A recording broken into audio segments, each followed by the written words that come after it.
sponsored. And each one gets better and better. The science gets better and better.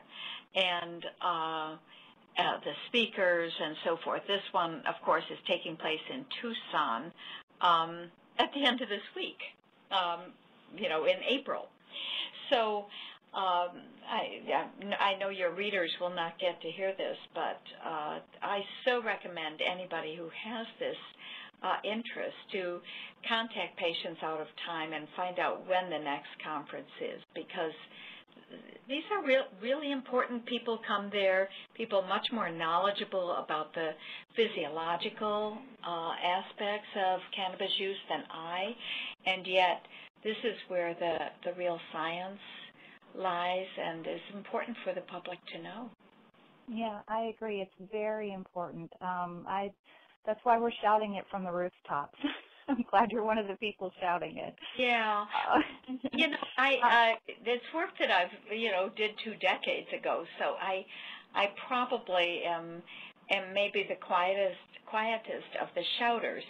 But when people ask me, as you have asked me for this program, I'm happy to share my findings. I mean, these aren't opinions; these are just findings, and I think something might be a little wrong with our culture when we ignore the evidence and continue to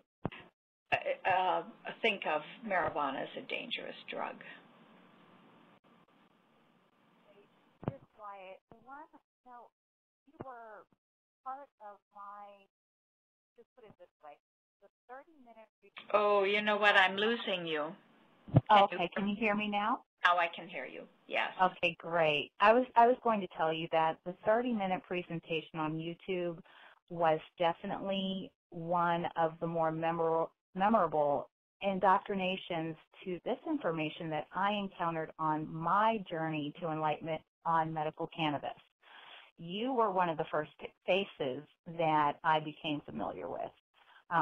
So that, for me, just to let you know, is a real treat to have you speaking with me today. And little would I have ever imagined that 2.5 years later, I would be talking to you and Dr. Bob Melamede and a lot of the other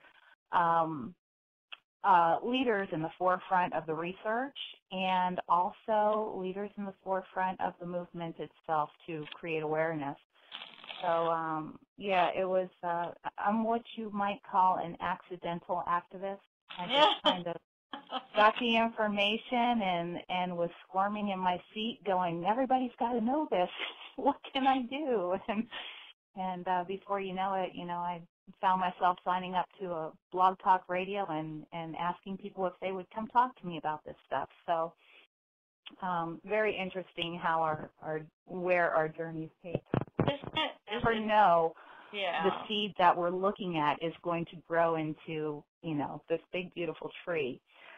Now, back in 2002, was there a piece of legislation? Whoops, I'm losing you again. Were there people who... Hello?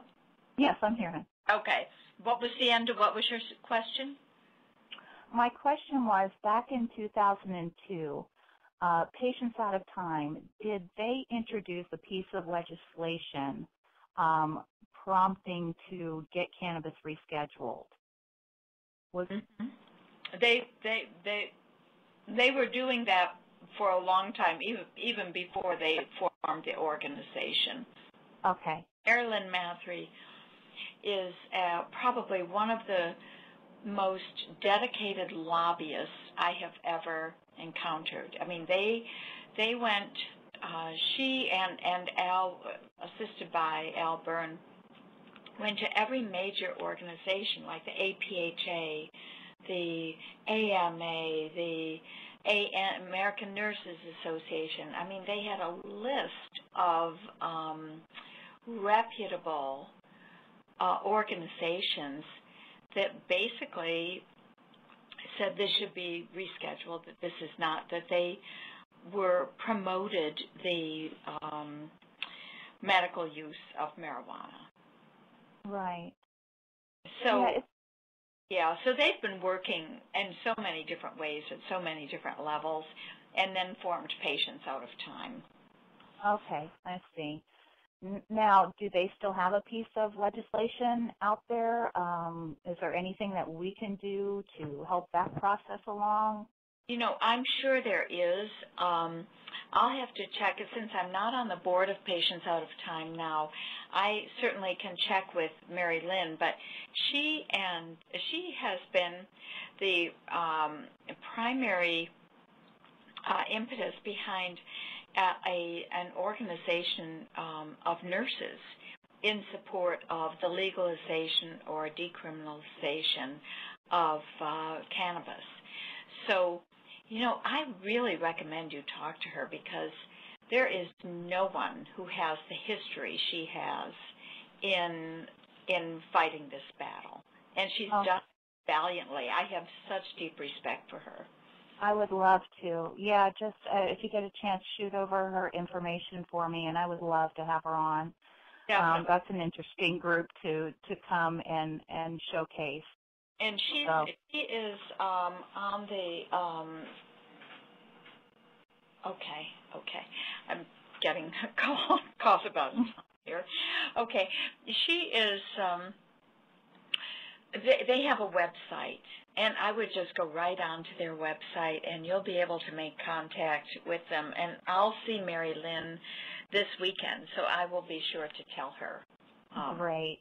Yeah. Okay. And I know we're taking up a lot of your time. I'm sure that you have some other things planned today. I'll go ahead and we'll start wrapping. We'll start easing you out of here. I guess what I'd like to do, I always love to give my listeners or my guests a platform to put out what their needs are, because I want to create more supporters for you and help you in achieving your goals. What can our listeners do to help quicken all of our end goals? Your end goal, I suppose, in my mind, is securing the right to legally and, you know, without the fear of prosecution or other personal harms, be allowed to opt for the treatment and to cure our illnesses with cannabis.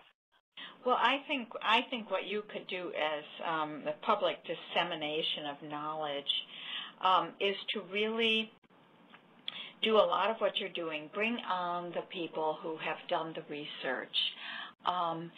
If there's any way of attending these clinical conferences, it's absolutely important, but also to work with our legislators so that they understand that, first of all, there are so many people using this and who really know that this is not a national problem. Yes. And they have to begin to focus these folks, both at the local, state, and federal level, on the things that are a problem. And marijuana is so innocuous. And decriminalization, you know, you don't have to legalize it, but decriminalize it so people aren't going to jail for, 10 years for growing a plant in their backyard. We have to get over that. And it's been going that direction state by state, but we have to do better, and we have to have something national. And I know legislators are so worried about offending a certain population, but my gosh, it's hard to find too many people these days who haven't had some exposure and positive results from exposure to marijuana. So I think, doing what you're doing, talking to the scientists, getting the message out there, and making sure that our legislators hear it, I think, is the important thing. Yeah, thank you so much. Thank you. Melanie, I thank you so much for your time today, and we will certainly be keeping up with you, everything that you're doing and what Patients Out of Time is doing. And I just have to say that thank you for the work that you did down in Jamaica and have continued to immerse yourself in.